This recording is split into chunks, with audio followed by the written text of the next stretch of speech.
ବର୍ତ୍ତମାନ ମୁଁ ଆସି ପହଞ୍ଚି ଯାଇଛି ପବିତ୍ର ତୁଳସୀ କ୍ଷେତ୍ର ଶ୍ରୀ ବଳଦେବଜୀଉଙ୍କ ଧାମ କେନ୍ଦ୍ରାପଡ଼ାରେ। ତ ଆପଣମାନେ ତ ଜାଣିଥିବେ ଆଜି ରଥଯାତ୍ରା। ତ ରଥଯାତ୍ରା ଉପଲକ୍ଷେ ଆପଣମାନଙ୍କୁ ହାର୍ଦ୍ଦିକ ଅଭିନନ୍ଦନ। ତ ଆପଣମାନେ ଦେଖିପାରୁଥିବେ ଆଜି ରଥଯାତ୍ରାରେ କେଉଁଭଳି ଭାବେ ଭିଡ଼ ରହିଛି ଶ୍ରୀ ବଳଦେବଜୀଉଙ୍କ ପାଖରେ। ତ ଆଗକୁ ଯିବା, ନିଶ୍ଚିନ୍ତ ଯାଇକରି ଦେଖିବା ରଥ କେମିତି ହେଇଛି, କ'ଣ ହେଇଛି ଆପଣମାନଙ୍କୁ ନିଶ୍ଚିନ୍ତ ଦେଖେଇବି ଭିଡ଼ିଓ ମାଧ୍ୟମରେ। ତ ଚାଲନ୍ତୁ ଆଗକୁ ବଢ଼ିବା, ଯାଇକରି ଦେଖିବା ରଥ କେମିତି ହେଇଛି, କ'ଣ ହେଇଛି। ତ ଦେଖିପାରୁଥିବେ ଦୁଇ ସାଇଡ଼୍ରେ ବି ମାନେ ଏଭଳି ଭାବେ ଦୋକାନ ପଡ଼ିଛି କି କେତେ ସୁନ୍ଦର ଲାଗୁଛି, ଆପଣମାନେ ବି ଦେଖିପାରୁଥିବେ। ତ ଚାଲନ୍ତୁ ବର୍ତ୍ତମାନ ଆଗକୁ ଯିବା, ଆଗକୁ ଯାଇକରି ଦେଖିବା କ'ଣ କେମିତି ସବୁ ରହିଛି।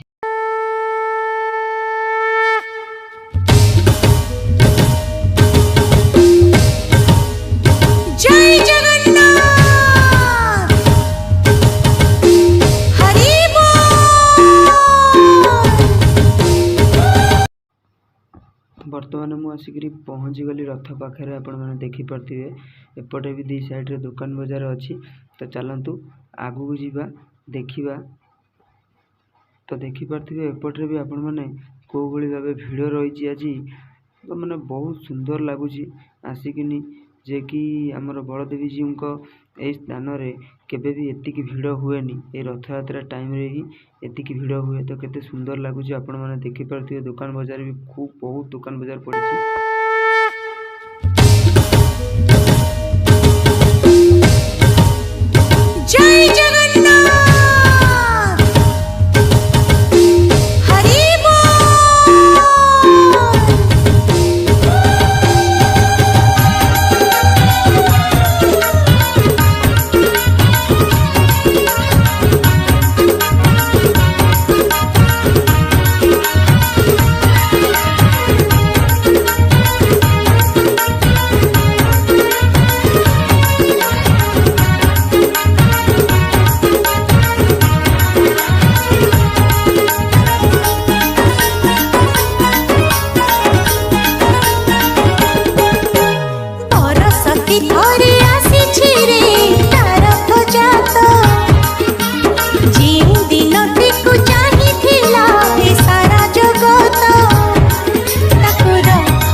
ତ ଆପଣମାନେ ତ ଦେଖିପାରୁଥିବେ ମୁଁ ଆସି ବର୍ତ୍ତମାନ ପହଞ୍ଚି ଯାଇଛି ରଥ ପାଖରେ।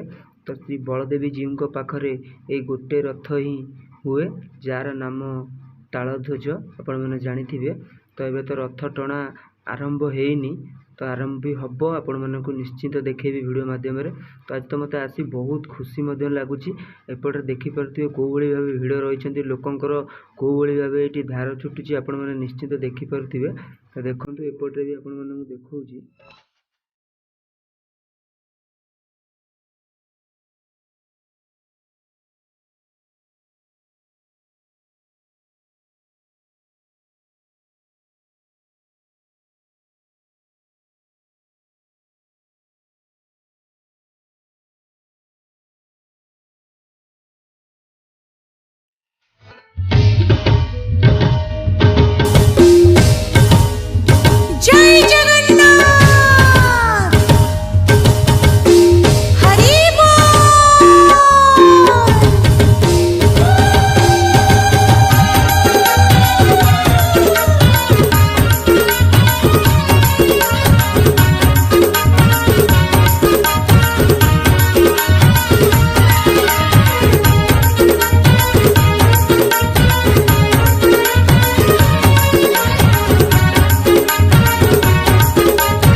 ଦେଖିପାରୁଥିବେ ରାତି ହେଇଗଲାଣି ତ ମୁଁ ଟିକେ ପଳେଇଥିଲି, ସେଥିପାଇଁ ଭିଡ଼ିଓ ସୁଟ୍ କରିପାରିଲିନି।